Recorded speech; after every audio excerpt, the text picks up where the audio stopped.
सदाशिवसमारम्भां शङ्कराचार्यमध्यमाम्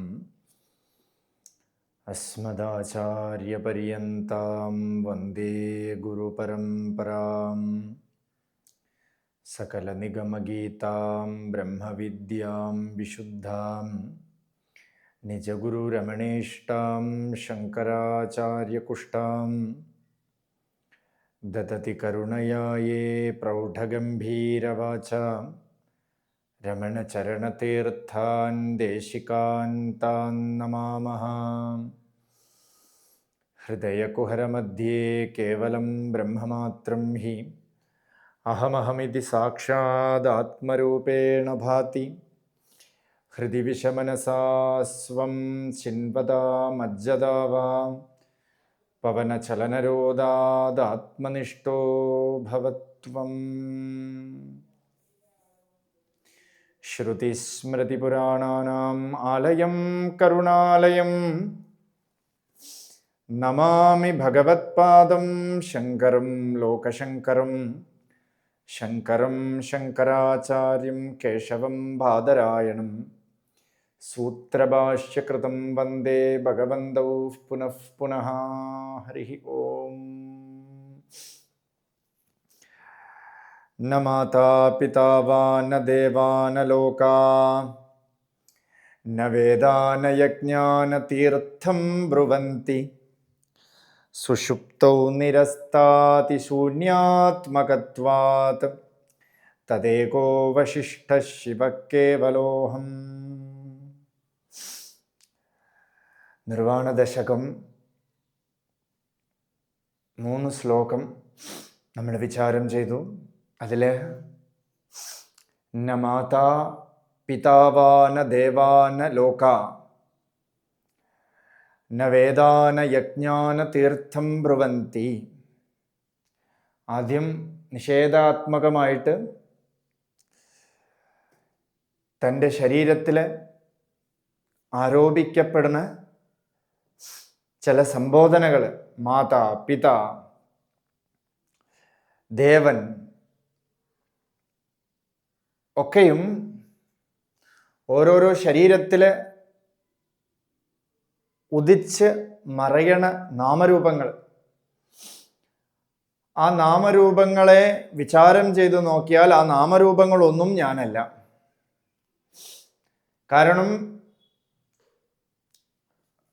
നല്ല സുഷുപ്തി നിലയിൽ ഈ നാമരൂപങ്ങൾ ഒന്നും തന്നെ ഇല്ല. ഉണർന്നു കഴിഞ്ഞാൽ ഞാൻ എന്നൊരു ഉണർവ് വന്ന് അതിനോടൊപ്പം തന്നെ ഈ നാമരൂപങ്ങളും ഒക്കെ അതിൽ വന്നു ചേരും. അപ്പോൾ സുഷുപ്തിയിൽ ഒന്നുമേ ഇല്ല. ജാഗ്രത്തിൽ എല്ലാം വരണം. എന്നാൽ ജാഗ്രത്തിൽ സുഷുപ്തിയിൽ ഉണ്ടായിരുന്ന ആരെങ്കിലും അവിടെ ഉണ്ടോ എന്ന് നോക്കിയാൽ ജാഗ്രത്തിലും ആ വസ്തു അങ്ങനെ തന്നെ ഉണ്ട്. എന്ന് വെച്ചാൽ ഉണർന്നിട്ട് പറയാണ് ഞാൻ സുഖമായിട്ടിരുന്നു. ആര് പറയണമെന്ന് വെച്ചാൽ ജാഗ്രത്തിലുള്ള അതേ ആൾ സുഷുപ്തിയിലുണ്ട്, പക്ഷെ ജാഗ്രത്തിലുള്ള എല്ലാം സുഷുപ്തിയിലില്ല.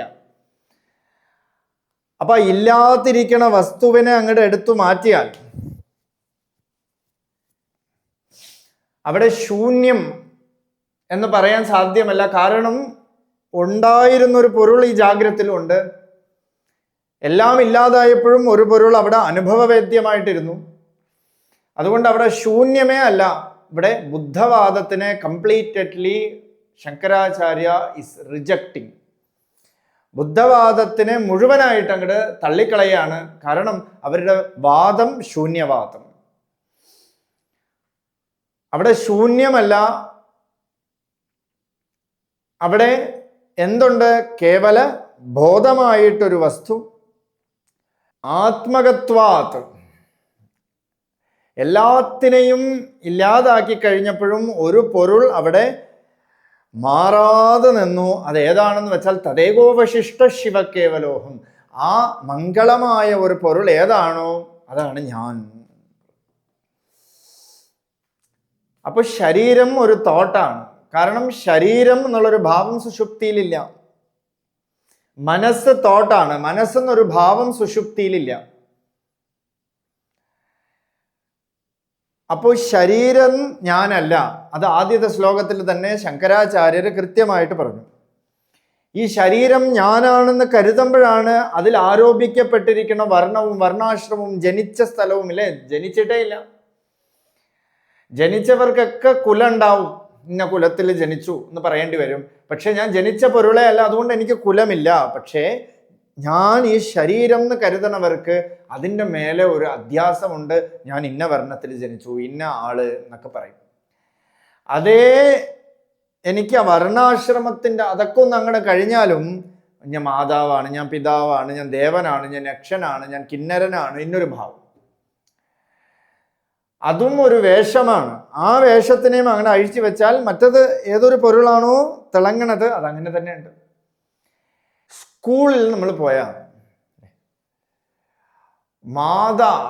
മദേഴ്സ് എല്ലാം ഒരു സൈഡിൽ മാറി നിൽക്കും എന്ന് പറയും. ഒരു മീറ്റിങ്ങിന് പോയാൽ ഫാദേഴ്സിനൊക്കെ ഒരു സൈഡിൽ. അപ്പോൾ സ്ത്രീ പുരുഷൻ എന്ന് പറഞ്ഞ ഒരു മതം രൂപീകരിക്കപ്പെട്ടു. കുട്ടികളെല്ലാം ഒരു സൈഡിൽ, ആൺകുട്ടികൾ വേറെ, പെൺകുട്ടികൾ വേറെ. ഇത് ഒക്കെ ഒരു മതമാണ് എന്ന് പറഞ്ഞാൽ ഒരു മതം, അതിൻ്റെ കീഴിൽ കുറച്ച് ആൾക്കാർ, ബിലോങ്ങിങ് ടു ദാറ്റ് എന്നാണ് അർത്ഥം.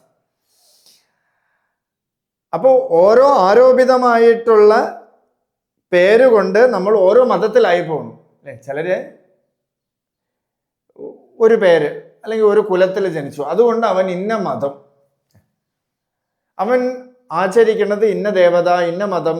ഇങ്ങനെ ആചാര്യസ്വാമികളുടെ കാലത്ത് 72 മതങ്ങളുണ്ടായിരുന്നു അത്ര. പലതരം അനാചാരങ്ങളും ഒക്കെ പ്രോത്സാഹിപ്പിച്ചുകൊണ്ട്. കാരണം 10 പേര് കൂടി നിന്ന് അത് മതമായി. പല വൈഷ്ണവനെന്നും ശൈവനെന്നും ശാക്തേയനെന്നും പല തരത്തിലും. ഈ മതത്തിൻ്റെയൊക്കെ പർപ്പസ് എന്താന്ന് വെച്ചാൽ ഉപാസനയിലൂടെ ആത്മജ്ഞാനത്തിന് ഉതകണതായിട്ടുള്ള ആ ചിത്തശുദ്ധി, ഇതിനെ ലക്ഷ്യം വെച്ചിട്ടാണ് ഈ മതമൊക്കെ രൂപീകരിക്കപ്പെട്ടിരിക്കുന്നത്. പക്ഷേ അതെന്ത് ചെയ്യണമെന്ന് വെച്ചാൽ അത് തന്നെ ഒരു അജ്ഞാനമായി മാറും. ഇതിനെ ഉപാസനാ കാർപ്പണ്യം എന്ന് പറയും. കാർപ്പണ്യ ദോഷം എന്ന് പറഞ്ഞാൽ അജ്ഞാന ദോഷം എന്നർത്ഥം.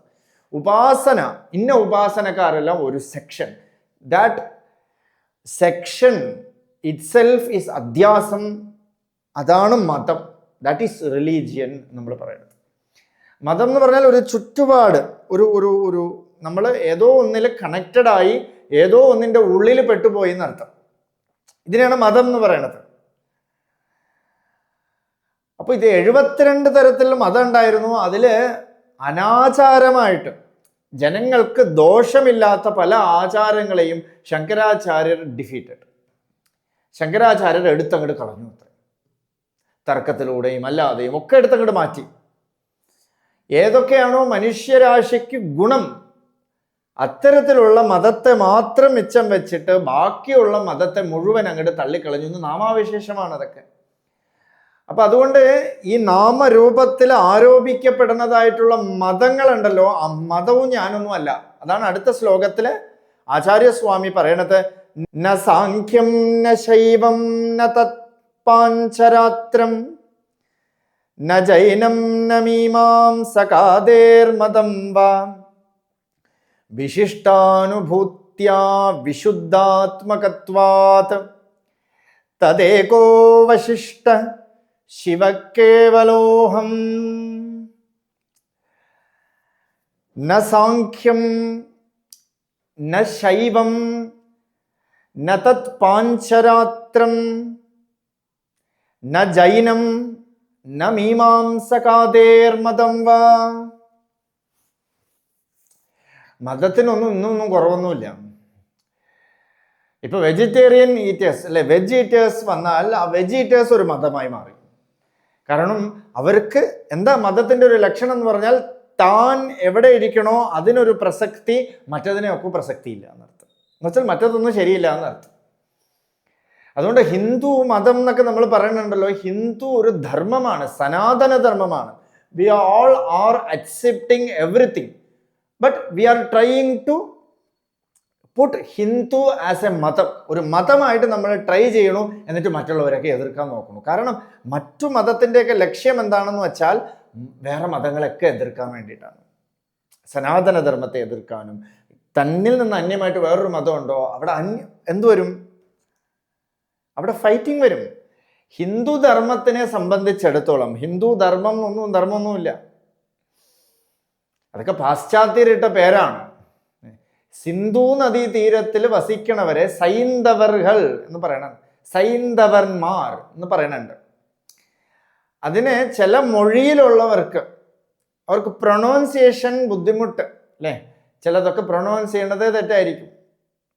അവർക്ക് ഹൈന്ദവ സാ വരാതെ ഹ വന്നു. അങ്ങനെയാണ് ഇതിന് ഹൈന്ദവർ ഹിന്ദു എന്ന് ലോപമായിട്ട് വന്നിരിക്കുന്നത്. അതിൻ്റെ പിന്നാലെ നമ്മളെ ശാസ്ത്രത്തിനൊന്നും എന്തോ ആയിക്കോട്ടെ. പക്ഷെ സനാതനധർമ്മത്തെ സംബന്ധിച്ചിടത്തോളം ഇവിടെ ഒരു മതമില്ല. കാരണം അന്യമായിട്ടൊരു മതമേ ഇല്ല. ദൈവത്തിൻ കുരലില് കാഞ്ചി പരമാചാര്യർ വ്യക്തമായിട്ട് പറയുന്നുണ്ട്, ഇവിടെ വേറൊരു പേരുള്ള മതമൊന്നും ഇല്ലായിരുന്നു. കാരണം ഇത് പേരില്ലാത്ത മതം എന്നാണ് അറിയപ്പെട്ടിരുന്നത്, പേരില്ലാത്ത ഒരു സംസ്കാരം. ഇതിനെ സനാതനം എന്ന് പറഞ്ഞ് എന്നും നിലനിൽക്കണത് എന്നർത്ഥം, എല്ലായിടത്തും വ്യാപിച്ചിരിക്കണത് എന്നർത്ഥം. എപ്പോൾ ഇതിന് പേര് വന്നു എന്ന് പറഞ്ഞാൽ അതിൽ നിന്നും അന്യമായിട്ട് പല പല പേരുകളും വന്നപ്പോൾ ഈ മതത്തിനെ ഐഡന്റിഫൈ ചെയ്യാൻ ഒരു പേര് വേണം. അങ്ങനെയാണ് ഈ സനാതന ധർമ്മത്തിനൊരു പേര് വന്നത്. ഒരു എക്സ്ട്രാ നോളജ് അത്രയേ ഉള്ളൂ, നമ്മുടെ വിഷയമല്ലാത്ത. ഇവിടെ ആചാര്യസ്വാമികൾ സർവമതത്തിനെ തൂക്കിക്കളയാണ്, അതൊന്നും ഞാനല്ല എന്ന് പറഞ്ഞിട്ട്. ആദ്യമായിട്ട് സാഖ്യം എന്ന് പറഞ്ഞാൽ ഒരു ഫിലോസഫി എന്നർത്ഥം. സാഖ്യം എന്ന വാക്കിന് ഫിലോസഫി, തത്വം എന്നർത്ഥം. വാട്ട് ഈസ് ദാറ്റ് തത്വം? അതെന്താ തത്വം എന്ന് പറഞ്ഞാൽ സ്ത്രീ പുരുഷൻ എന്നുള്ള വിവേചനം. ഇതാണ് സാഖ്യ തത്വം എന്ന് പറയുന്നത്. ഒരു സ്ത്രീയുണ്ട്, ഒരു പുരുഷനുണ്ട്, ദൃശ്യമുണ്ട്, ദൃക്കുണ്ട് എന്ന് വെച്ചാൽ രണ്ടുണ്ട്. രണ്ടുള്ളിടത്തോളം നമുക്ക് ശാന്തി ഉണ്ടാവില്ല. രണ്ടുള്ളിടത്തോളം ദർ ഈസ് കോമ്പറ്റീഷൻ. അവർ തമ്മിൽ കോമ്പറ്റീഷൻ വന്നുകൊണ്ടേയിരിക്കും. എങ്ങനെയെങ്കിലും ഇപ്പോൾ രണ്ടുപേര് ഭാര്യ ഭർത്താവ് എന്ന് വെച്ചാൽ കോമ്പറ്റീഷനാണ്. ഞാൻ കൂടുതൽ സ്നേഹിക്കുന്നു, നീ കൂടുതൽ സ്നേഹിക്കുന്നു. വീട്ടിൽ വേണമെങ്കിൽ നോക്കൂ, എൻ്റെ അത്ര സ്നേഹം ഭർത്താവിന് ഇല്ല എന്ന് പറയും. അല്ലെങ്കിൽ ഭാര്യ പറയും, ഭർത്താവ് പറയും എൻ്റെ അത്ര സ്നേഹമൊന്നും ഭാര്യ എന്നെ കാണിക്കണില്ല എന്ന് പറയും. അല്ലേ, എത്ര അടുത്ത പ്രേമമുള്ളവരാണെങ്കിൽ കൂടെയും രണ്ടുണ്ടെങ്കിൽ ദർ മസ്റ്റ് ബി കോമ്പറ്റീഷൻ. അവിടെ കോമ്പറ്റീഷൻ ഇല്ലാതിരിക്കാൻ പറ്റില്ല. നമ്മൾ ചിന്തിച്ചു നോക്കൂ. ഇപ്പോൾ എന്തെങ്കിലും കാര്യം, ഏതെങ്കിലും ഒരു വിഷയം എടുത്തു നോക്കൂ, രണ്ടുണ്ടെങ്കിൽ അവിടെ കോമ്പറ്റീഷൻ ഉണ്ട്, അശാന്തി ഉണ്ട്. നിനക്ക് എൻ്റെ അത്ര സ്നേഹമില്ല എന്ന് പറഞ്ഞാൽ തന്നെ മറ്റേ അശാന്തനായി. ഇനി അയാൾ ഇങ്ങടെ ഒരു തർക്കം വെച്ചാൽ ഇയാളും അശാന്തരായി. അപ്പൊ രണ്ടിരിക്കും തോറും അല്ലേ, രണ്ടെണ്ണം ഉണ്ടെങ്കിൽ ആ രണ്ട് നിൽക്കണത് ഒരു പ്ലെയിന് കാണും. ഈ രണ്ടെണ്ണം എവിടെ നിൽക്കണു, അതൊരു പ്ലെയിനാണ്. അപ്പൊ മൂന്നില്ലാതെ വഴിയില്ല എന്നാണ് അല്ലേ. അപ്പൊ അതുകൊണ്ട് ഈ രണ്ടെന്നുള്ള വാദം കംപ്ലീറ്റ്ലി തെറ്റാണ്. പക്ഷേ ആ സാഖ്യമാണ് നമുക്ക് ദൃക്ക് വേറെ ദൃശ്യം വേറെ എന്ന് വെച്ചാൽ കാണപ്പെടുന്നവൻ വേറെ കാണപ്പെടുന്ന പൊരുൾ വേറെ എന്നുള്ള ഒരു ഫിലോസഫി നമ്മുടെ മുമ്പിൽ കൊണ്ടുവന്നത് ഈ സാഖ്യദർശനമാണ് അല്ലേ. അദ്വൈത ദർശനം എന്താണ്? ഈ കാണുന്നതും കാണപ്പെടുന്നതും ദൃക്കും ദൃശ്യവും ഒക്കെയും ഉള്ളില് ആ സ്വരൂപം മാത്രമാണ്, അതിൽ അടക്കമാണ്. ഇതാണ് അദ്വൈത ദൃഷ്ടാന്തം. ഇത് വ്യക്തമാവണം. അപ്പൊ ദ്വൈതത്തെ കംപ്ലീറ്റ്ലി എടുത്ത് കളയാണ്. കാരണം ദൃശ്യം ഈസ് ഡിപ്പെൻഡിങ് അപ്പോൺ ദാറ്റ് ദൃക്. ആരാണോ ദൃശ്യം ഇതൊക്കെ കാണുന്നത് അവനെ ഡിപ്പെൻഡ് ചെയ്താണ് ദൃശ്യം എന്നല്ലാതെ ദൃശ്യത്തിന് മാത്രമായിട്ട് നിൽക്കാൻ സാധ്യമല്ല. പറ്റുമോ? ഇല്ല. കാണണവൻ ഇല്ലാത്തിടത്തോളം കാണപ്പെടുന്ന പൊരുളിന് പ്രസക്തിയില്ല. അതുകൊണ്ട് ന സാഖ്യം ന ശൈവം. പൊതുവില് ശങ്കരാചാര്യർക്ക് ശൈവനാണ് എന്നൊരു പേരുണ്ട്. കാരണം ഭസ്മം പൂശി അല്ലേ, വെളിയിൽ നമ്മൾ കാണുന്ന ചിത്രം അങ്ങനെയാണ്. ഒരു ശ്ലോകവും പറയുന്നുണ്ട്. എന്താന്ന് വെച്ചാൽ ശങ്കരാചാര്യർ അന്തഃശാക്ത ബഹിർശൈവ വ്യവഹാരേതു വൈഷ്ണവ. അന്തഃശാക്തം, ഉള്ളില് ശാക്തം. എന്താ ശാക്തി എന്ന് പറഞ്ഞാൽ? ശാക്തം എന്ന് പറഞ്ഞാൽ ഒരു അഗ്നി, സർവത്തിനെയും ജ്വലിപ്പിച്ച് ഇല്ലാതാക്കാൻ തക്കതായിട്ടുള്ളൊരു അഗ്നി, അതിനെയാണ് ശാക്തം എന്ന് പറയുന്നത്. അന്തശാക്ത ബഹിർശൈവ, വെളിയിൽ പോയാൽ ഭസ്മധാരണമൊക്കെ നടത്തി വിഭൂതിധാരണമൊക്കെ ഇട്ട് അങ്ങനെ ഇരിക്കുന്ന ഒരു ശങ്കരാചാര്യരെയാണ് നമുക്ക് കാണാൻ പറ്റുന്നത്. പക്ഷെ അന്നത്തെ കാലത്ത് ഈ വിഭൂതിയെ പറ്റിയോ ഒന്നും ആചാര്യസ്വാമികൾ പറഞ്ഞിട്ടില്ല. ഭാഷ്യത്തിൽ എവിടെയോ ഒരിടത്ത് നമ്മളെ സ്വാമിജി പറഞ്ഞ് കേട്ടിട്ടുള്ളതാണ്. ഭാഷ്യത്തില് ദണ്ഡകമണ്ഡലാദി വർജിതം. ഇപ്പൊ കാണുന്ന ഈ ദണ്ഡം ഉണ്ടല്ലോ, ആ ദണ്ഡവും കമണ്ഡലവും കൂടെ വർജിക്കണം എന്ന് കാണിച്ചിരിക്കണം. ദണ്ഡകമണ്ഡലം കൂടെ സന്യാസത്തിന് ഇല്ല എന്നുവെച്ചാൽ കംപ്ലീറ്റ് റിനൗൺസേഷൻസ്, കംപ്ലീറ്റ് ത്യാഗം, എല്ലാത്തിനെയും ഒന്നിനെയും എൻ്റെന്നൊരു ഭാവമില്ല. ഇല്ല, യാജ്ഞവൽക്യൻ ജനകന് ഉപദേശിക്കണം, കൂടെ ശിഷ്യന്മാരുണ്ട്. യാജ്ഞവൽക്യൻ ക്രിയേറ്റഡ് സം ഡ്യൂപ്ലിക്കേറ്റ് എക്സ്പ്ലോഷൻ, വെറുതെ ഒരു കൃത്രിമമായിട്ടുള്ള ഒരു ആർട്ടിഫിഷ്യൽ എക്സ്പ്ലോഷൻ ഉണ്ടാക്കി. ആ എക്സ്പ്ലോഷൻ ഉണ്ടായ സമയത്ത് ജനകൻ അനങ്ങിയില്ല. ഉപദേശത്തിൻ്റെ ഇടയിൽ ഈ ശിഷ്യന്മാരൊക്കെ ഓടിക്കളഞ്ഞു. എവിടെ ഓടിയത് എന്ന് ചോദിച്ചാൽ നേരെ ഈ ശബ്ദം കേട്ടതും വെളിയിലോട്ട് പോയി വലിയ അഗ്നിയൊക്കെ വന്നു. ജനകൻ അനങ്ങിയില്ല, യാജ്ഞവൽക്യൻ അനങ്ങിയില്ല, ഉപദേശം നടന്നുകൊണ്ടേയിരുന്നു. അവസാനം ഈ ശിഷ്യന്മാർ അങ്ങോട്ട് അടുത്തു വന്നിരുന്നു. ഇതെല്ലാം കഴിഞ്ഞിട്ട് ചിരിച്ചുകൊണ്ട് യാജ്ഞവൽക്യൻ ചോദിച്ചു, എവിടെ പോയിരുന്നു എന്ന് ചോദിച്ചു. അവിടെ വലിയ തീപിടുത്തം വന്നു. എന്തിനാ ഓടിയത്? നമ്മുടെ കൗബീനം അവിടെ ഉണക്കായിട്ടിരിക്കുകയാണ്. കൗബീനം ഉണക്കായിട്ടിരിക്കുകയാണ്. കൗബീനത്വോപി ദുർലഭം. ഒരു കൗബീനം നമ്മുടേതെന്നൊരു ഭാവം വന്നാൽ നമുക്ക് ശാന്തമായിട്ടിരിക്കാൻ പറ്റില്ല. ജനകൻ പ്രദീപ്തായാം മിഥിലായാം നമേ കിഞ്ചിത് ന പ്രദഹ്യത്തെ. ഈ സ്വർണ്ണ കൊട്ടാരം അങ്ങോട്ട് എക്സ്പ്ലോഷൻ വന്നങ്ങോട്ട് ഇല്ലാതായാലും ഇതൊന്നും എന്നെ ചേർന്നതല്ല, അതൊന്നും ഞാനല്ല, എനിക്കൊന്നും കുറവ് വന്നിട്ടേ ഇല്ല എന്ന് പറയുന്നു. ഇവിടെ ഇവരുണ്ടല്ലോ സന്യാസം സ്വീകരിച്ച് വേദാന്തജ്ഞാനത്തിന് വേണ്ടി ഇരിക്കണവര് ഈ വിദ്യയെ വിട്ടിട്ട് വെളിയിൽ ഒരു കൗബീനത്തെ ആശ്രയിച്ച് പോയിരിക്കണം. കാരണം നഷ്ടപ്പെട്ട ഇടം വേറൊന്നും ഇല്ല എന്നൊരു ഭാവം. അപ്പോൾ യാജ്ഞവൽക്യൻ പറഞ്ഞു, അകിഞ്ചനത്വം മഹാസ്വാസ്ഥ്യം. ഒന്നും ഇല്ലാതിരിക്കണതുണ്ടല്ലോ മഹാസ്വസ്ഥതയാണ്. തന്നിൽ നിന്നും അന്യമായിട്ട് ഒരു പൊരുൾ ഇല്ലാതിരിക്കല്. അത് സുഷുപ്തിയിൽ തന്നിൽ നിന്ന് അന്യമായിട്ട് ഒരു പൊരുളും ഇല്ല. അവിടെ എന്തുണ്ട്? സ്വസ്ഥതയുണ്ട്. സ്വസ്ഥത ഇല്ലാത്തവരൊക്കെ പറയും, ഞാൻ കുറച്ചു നേരം അങ്ങോട്ട് ഉറങ്ങട്ടെ, സ്വസ്ഥത തരുമെന്ന് പറയും. എന്താ വെച്ചാൽ സ്വസ്ഥത എന്ന് പറയുന്നത് സ്വസ്ഥ എന്ന് പറഞ്ഞ സ്ഥാനം എന്നർത്ഥം. സ്വസ്ഥാനം പ്രാപ്സ്യസി ശാശ്വതം.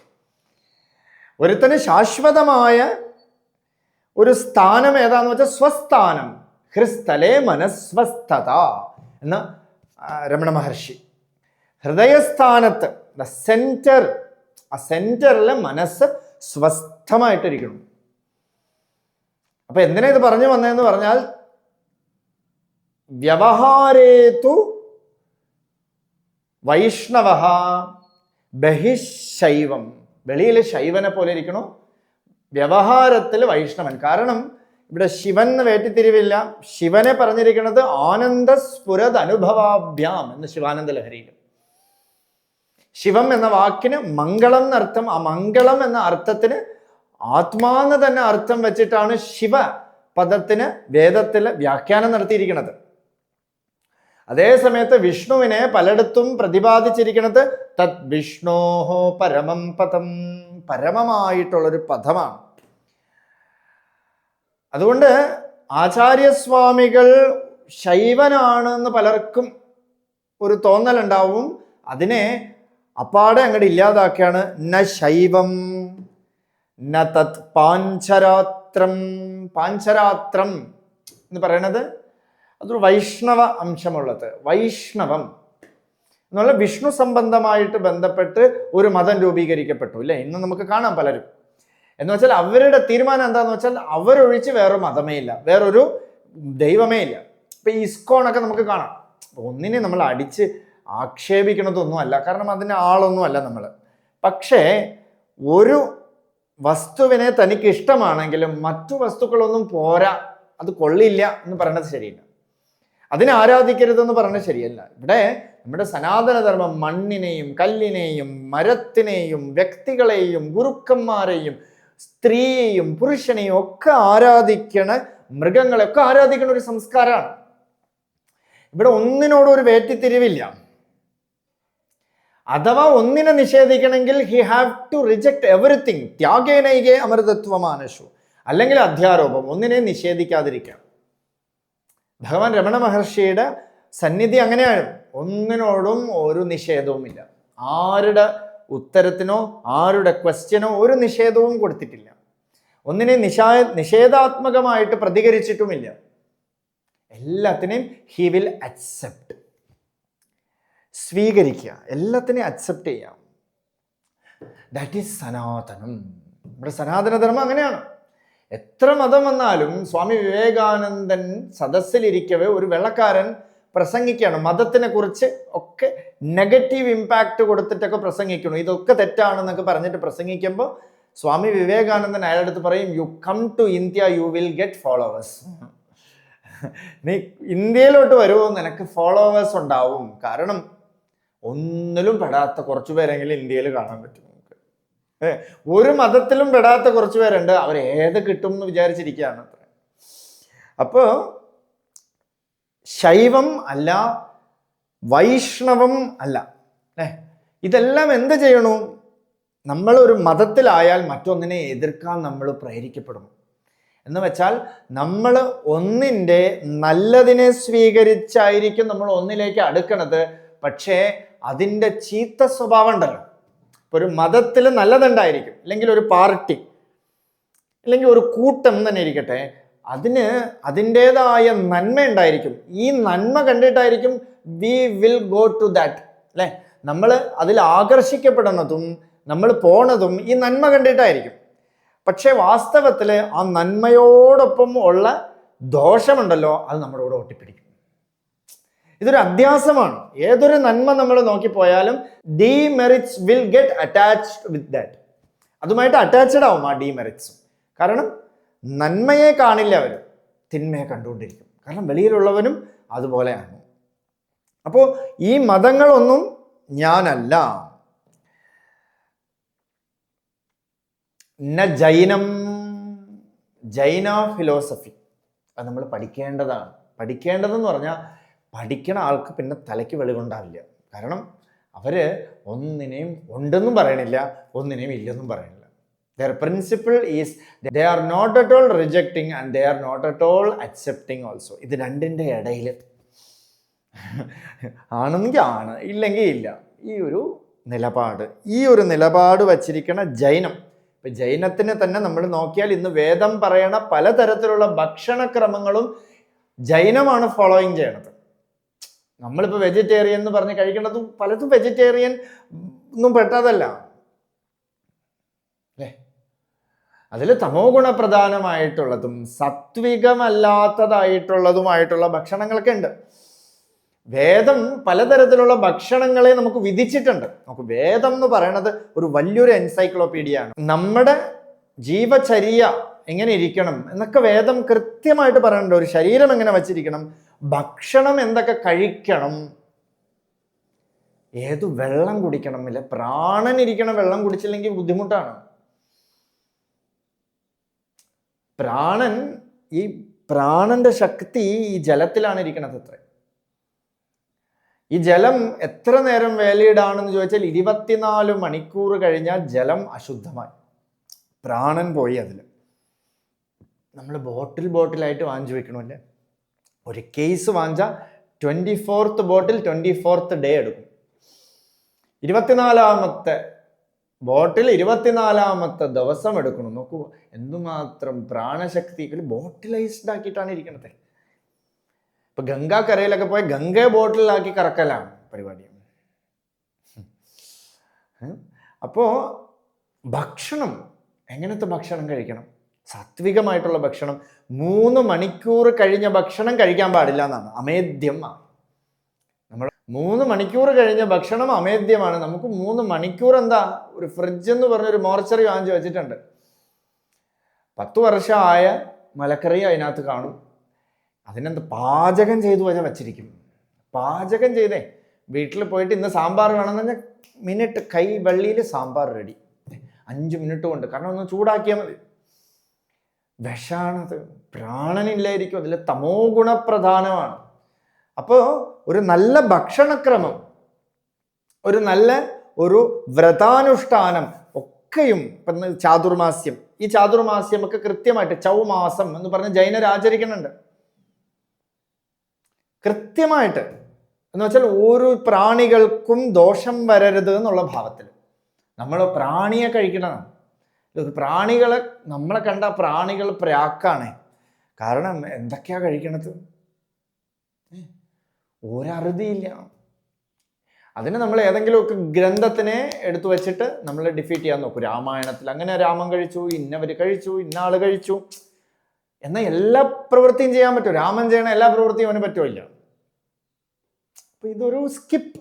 V all need some skip to survive അല്ലേ? ഒരു സ്കിപ്പ് വെച്ചിട്ട് നമുക്ക് സർവൈവ് ചെയ്യാൻ വേണ്ടി തോന്നണം അല്ലേ? അപ്പൊ അതുകൊണ്ട് ന ജൈനം, അവരെപ്പോ വേദത്തിനെ ഇല്ലാതാക്കി. അതിനെ സ്യാദ്വാദം എന്നാണ് പറയണത്. സ്യാദ്വാദം ഒന്നും ഒരു പെർഫെക്റ്റ് നോളജ് അവർക്കില്ല. അതുകൊണ്ട് ന ജൈനം ന മീമാംസകാദേർ മതം വാ, ന മീമാംസകാദേർ മതം വാ. മീമാംസക എന്താ? മീമാംസകർ എന്ന് പറഞ്ഞാൽ ഈ ആരാധന, റിച്വൽസ് ഒക്കെ, കർമ്മ പദ്ധതി, യജ്ഞ യാഗ കർമ്മ പദ്ധതികളൊക്കെ ഉണ്ടല്ലോ. ഈ അഗ്നിഹോത്രാദി കർമ്മങ്ങളും ഇന്നത് ചെയ്താൽ ഇന്ന ഫലം ഉണ്ടാവും. ഏതേഷു യശ്ചരത്തെ ഭ്രാജമാനേഷു യഥാകാലം ചാഹുതയഹ്യാതതായൻ തം നിയന്ത്യേതാഹ സൂര്യസ്യ രശ്മയോ യത്ര ദേവാനാം പതിരേകോതിവാസഃ. ഈ അഗ്നിഹോത്രാദികളും ദർശപൗർണമാസങ്ങളും ചാതുർമാസ്യാദികൾ എന്ന് വെച്ചാൽ 4 മാസം കൂടുമ്പോഴുള്ള യാഗഹോമാദി ഹവനങ്ങളൊക്കെ ചെയ്ത് സ്വർഗപ്രാപ്തി നേടാമെന്ന് വിശേഷിച്ചിരിക്കുന്നതിനെയാണ് മീമാംസ എന്ന് പറയുന്നത്. പൂർവമീമാംസ, ദാറ്റ് ഈസ് കർമ്മകാണ്ഡം.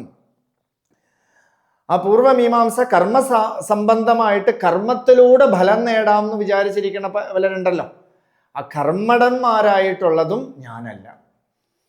ഉത്തരമീമാംസ എന്ന് പറയുന്നത് ജ്ഞാനകാണ്ഡമാണ്. പൂർവമീമാംസ, ഉത്തരമീമാംസ. ഉത്തരമീമാംസ എന്ന് പറയുന്നത് ഉപനിഷത്താണ്, ജ്ഞാനകാണ്ഡമാണ്. അത് കംപ്ലീറ്റ്ലി ദാറ്റ് കർമ്മത്തിനെ അങ്ങോട്ട് ത്യജിക്കണം. അതെന്ത് പറയണമെന്ന് വെച്ചാൽ ന്യാസമേഷാം തപസാം അതിരിക്തമാഹു. ന്യാസം, എല്ലാത്തിനെയും ത്യജിക്കൽ, അല്ലെങ്കിൽ ഒരിടത്തു പ്രതിഷ്ഠ, ഇതാണ് അർത്ഥം. ത്യാഗം എന്നൊരർത്ഥം. വാട്ട് ഈസ് ദ റിയൽ ത്യാഗം? നമുക്ക് തള്ളിക്കളയാൻ പറ്റാത്തതും നമുക്ക് അക്സെപ്റ്റ് ചെയ്യാൻ പറ്റാത്തതുമായിട്ടുള്ള ഒരു പൊരുളിൽ പ്രതിഷ്ഠയാവണതുണ്ടല്ലോ, അതാണ് സമ്പൂർണമായ ന്യാസം. ന്യാസം എന്ന് പറഞ്ഞാൽ പ്രതിഷ്ഠ എന്നർത്ഥം. ഇങ്ങനെ അർത്ഥം. അംഗന്യാസം എന്നൊക്കെ പറഞ്ഞാൽ ഓരോ അംഗത്തിൽ ഭഗവാനെ പ്രതിഷ്ഠിക്കണത്. ഇതൊരു അറിവ്, അത്രയേ ഉള്ളൂ. അപ്പോ ന ജൈനം ന മീമാംസകാദേർ മതം വാ. ഞാൻ ഈ മതങ്ങളിലോ ഈ ചട്ടക്കൂടിലോ ഈ റിലീജിയനിലോ ഒന്നിലും പെട്ടിട്ടില്ല. പിന്നെ ആരാണ്, എന്താണ് അങ്ങയുടെ മതം? അങ്ങനെ നോക്കിയാൽ എനിക്ക് മതം ഇല്ല. മതം എന്ന് പറയുന്നത് വെറും ലിമിറ്റഡ് ആണ്. അതുകൊണ്ട് വിശിഷ്ടാനുഭൂത്യ, വിശിഷ്ടമായൊരു അനുഭൂതി. അതെവിടുന്നാ കിട്ടുക? എവിടുന്നാ അനുഭൂതി കിട്ടുന്നത്? വിശുദ്ധാത്മകത്വാത്, വിശുദ്ധമായ പരിശുദ്ധമായ ശുദ്ധ ചൈതന്യമായ ആ ആത്മസ്വരൂപം, ആ ആത്മാവേ ഞാൻ. ശങ്കരാചാര്യരെ തന്നെ നമ്മൾ എക്സാമ്പിൾ എടുത്താൽ അത് ശൈവനല്ല, അത് ശാക്തനല്ല, അത് വൈഷ്ണവനല്ല, അത് ആരാന്ന് ചോദിച്ചാൽ ശുദ്ധ ചൈതന്യം. ശിഷ്യന്മാർ മുഴുവൻ പാടിയിരിക്കുന്നത് അത് പരമേശ്വര സ്വരൂപം എന്നാണ്. എന്ന് വെച്ചാൽ പരമ ഈശ്വര സ്വരൂപം, ആത്മവസ്തു എന്നർത്ഥം. പരമേശ്വരന് ആത്മാന്ന് തന്നെ അർത്ഥം. നമ അഹം പത അർത്ഥായ. അഹം പദം. അഹം എന്ന വാക്കിന് ആത്മാ എന്നർത്ഥം. അഹങ്കാരമല്ല, ഉള്ളില് അഹം അഹം ഇതി നൃത്യസി പോഹോ തേ വതന്തി ഹൃദയം നാമ. ആ ഹൃദയം നാമമായിട്ട്, ഹൃദയം എന്ന് പറഞ്ഞാൽ ആത്മാന്ന് തന്നെ അർത്ഥം, ആത്മസ്വരൂപമായിട്ട് ഇരിക്കണ ആ സ്വരൂപമേ പരമേശ്വരൻ. അങ്ങനെ പരമേശ്വരനായിട്ടാണ് ആചാര്യസ്വാമികളെ പല ശിഷ്യന്മാരും ഒക്കെ കണ്ടിരിക്കുന്നത്. അതുകൊണ്ട് വിശിഷ്ടാനുഭൂത്യ, നല്ല വിശിഷ്ടമായിട്ടുള്ള അനുഭൂതി, നല്ല അനുഭൂതി രസം. ആ അനുഭൂതി രസം എവിടെ ഇരിക്കണു? വിശുദ്ധാത്മകത്വാത്, നല്ല ക്രിസ്റ്റൽ ക്ലിയർ ആയിട്ട്, ശുദ്ധമായിട്ട്, ശുഭ്രം, നല്ല ക്ലാരിറ്റിയോടുകൂടി ഒരു പൊരുൾ അവിടെ ഇരിക്കണം. ഞാൻ അനുഭവത്തോടുകൂടി വിശുദ്ധാത്മകത്വാത്, അതിന് വിശുദ്ധം എന്ന് പറയണം, ശുദ്ധം എന്ന് പറയണം. വേദമേ പറയണത് അങ്ങനെയാണ്. അപ്രാണോ ഹ്യമന ശുഭ്രഃ യക്ഷരാത് പരതഃ പരഃ. അത് ക്ഷയിക്കാത്തതായിട്ടുള്ള ഒരു ശുദ്ധ ചൈതന്യം. ആ ചൈതന്യം വിശുദ്ധാത്മകത്വാത് തദേകോ വശിഷ്ട ശിവക്കേവലോഹം. ആ വിശുദ്ധമായിട്ടുള്ള ആ ശുദ്ധ ചൈതന്യം, അതിനെ തള്ളിക്കളയാനും പറ്റില്ല, അതിനെ നമുക്ക് ഗ്രഹിക്കാനും പറ്റില്ല. ന ഗ്രാഹ്യത്തെ ന ത്യജ്യത്തെ ഇതി തദേകോ അവശിഷ്ട. അവശേഷിക്കണതായിട്ടുള്ള ആ പൊരുൾ തന്നെയാണ് എൻ്റെ സ്വരൂപം, അത് തന്നെയാണ് ഞാൻ. മറ്റു മതങ്ങളെല്ലാം ഉപാസനയ്ക്ക് വേണ്ടിയിട്ട്, നമ്മുടെ ഈ ആത്മതത്വത്തിനെ അറിയിച്ചു തരാൻ വേണ്ടിയിട്ട് സഹായകരമായിട്ടിരിക്കണമെന്നല്ലാതെ മറ്റു മതം ഒന്നും ഞാനല്ല. ഉള്ളത് ഒരേ പൊരുളാണ്. തത് ഏകോ അവശിഷ്ട, ഒരേ ഒരു പൊരുൾ, അത് അവശേഷിക്കണതായിട്ടുള്ള ആ പൊരുളിനെ കാണിച്ചു തരാൻ വേണ്ടിയിട്ടാണ് ഈ ഫിലോസഫി ഒക്കെ ഇരിക്കണതെന്നല്ലാതെ ഈ ഫിലോസഫി ഒന്നും ഞാനല്ല, വേദം ഞാനല്ല, യജ്ഞം ഞാനല്ല, തീർത്ഥം ഞാനല്ല, കർമ്മകാണ്ഡം ഞാനല്ല, ശൈവൻ ഞാനല്ല, വൈഷ്ണവൻ ഞാനല്ല, ശാക്തൻ ഞാനല്ല. ഇതൊന്നും എൻ്റെ സ്വരൂപമല്ല. എൻ്റെ സ്വരൂപം ശുദ്ധ ചൈതന്യമാണ്, ശുദ്ധ അനുഭൂതിയാണ്, ഒന്ന് രണ്ടില്ലാത്തതാണ്. തുടർന്ന് നമുക്ക് നാളെ അടുത്ത ശ്ലോകം വെച്ച് കാണാം. അരുണാചല ശിവ, അരുണാചല ശിവ, അരുണാചല ശിവ, അരുണാചല, അരുണാചല ശിവ, അരുണാചല ശിവ, അരുണാചല ശിവ, അരുണാചല.